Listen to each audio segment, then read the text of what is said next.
নমস্কার। আজ একজন আমার ক্লায়েন্ট এসেছিলেন। তিনি ল্যান্ডলর্ড। ইউটিউব দেখেই এসেছিলেন আমার।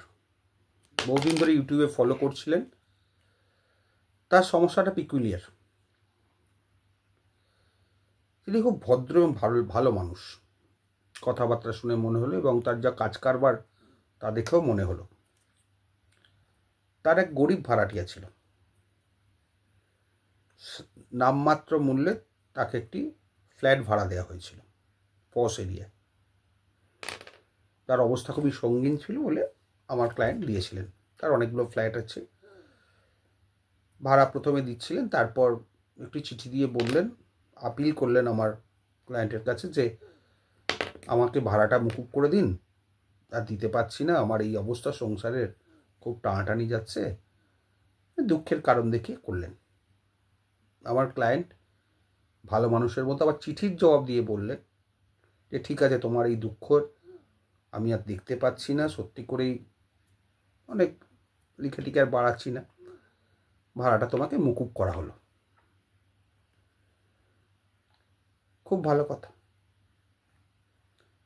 তারপরে অনেক দিন ভাড়া নেই। এবার ল্যান্ডলর্ডের অবস্থা, আর্থিক অবস্থা খুব খারাপ হয়ে গেছে। সে তখন টেন্টের কাছে গেল, গিয়ে বলল যে তোমায় তো এতদিন ভাড়া মুকুব করার চিঠি দিয়েছিলে, আমি বলেওছিলাম ভাড়া মুকুব করে দিতে, কিন্তু আমার তো আর চলছে না, সুতরাং আমায় ভাড়াটা এবার দিতে শুরু করো, যতটা পারো, এতদিন আছে যতটা পারো দাও, তোমার তো এখন অবস্থা আগের থেকে ভালো। জবাবটা হলো, যিনি টেনেন্ট ছিলেন তিনি বললেন আপনি তো ভাড়া মুকুব করে দিয়েছেন, 12 বছরের বেশি হয়ে গেছে আমি এখানে আছি, এটা তো আপনার বাড়ি নয়, এটা আপনার ফ্ল্যাটই নয়, ফ্ল্যাট তখন আমার হয়ে গেছে, এটা কোনো ফ্ল্যাট নয় আপনার, আপনি তো ভাড়া মুকুব করে দিয়েছেন, তার মানে আপনি মালিকানা দিয়ে দিয়েছেন, ভাড়া না দেওয়া মানে তো মালিকরা তো আর ভাড়া দেয় না, আমি মালিক হয়ে গেলাম, 12 বছরের বেশি আমি রয়েছি বিনা ভাড়ায়, তার মানে আমি মালিক। কারণ আমি উকিলদের কাছ থেকে শুনেছি এটা অ্যাডভার্স পজিশনে আমি মালিক হয়ে গেছি। সেই কথা শুনে আমার যে ক্লায়েন্ট বয়স্ক, তার তো মাথায় হাত, যে লোকের উপকার করতে গিয়ে আমার একই দশা হলো। আমার চেম্বারে সে প্রায় কান্নাকাটি। আমি তাকে থামালাম। তার চিঠিতে দেখতে চাইলাম, চিঠিতে একটা কথা লেখা ছিল যে তোমার ভাড়াটা মুকুব করা হলো সাময়িকভাবে। এই একটা ওয়ার্ড ছিল সাময়িকভাবে। এই ওয়ার্ডটা, আমি বললাম এই ওয়ার্ডটাই আপনাকে বাঁচিয়ে দেবো আমি, দেখুন কিভাবে কি করতে হয় বলে একটা কড়া করে নোটিশ দিলাম ডিফল্টারের। এবং তার জানি না তার জবাব কি দেবে, তবে এইসব ক্ষেত্রে একটা কথা মাথায় রাখবেন, এখন বাজারে একটা খুব কথা চলছে অ্যাডভার্স পজিশন, 12 বছরের বেশি থাকলেই মালিক হয়ে যাওয়া। কিছু কিছু ব্লগার বা কিছু কিছু টিভি চ্যানেল বা কিছু জুনিয়র অ্যাডভোকেট বা যে অ্যাডভোকেটরা এই ফিল্ডেরই নয়, তারা এই কথাটা বলে খুব বাজিমাত করে দিয়েছে এবং অনেকের মধ্যেই এই কথাটা ঢুকে গেছে। কিন্তু তারা এটা জানে না যে অ্যাডভার্স পজিশনে কখনো হয় না যেখানে পারমিসিভ অকুপায়ার হয় বা টেনেন্ট হয়।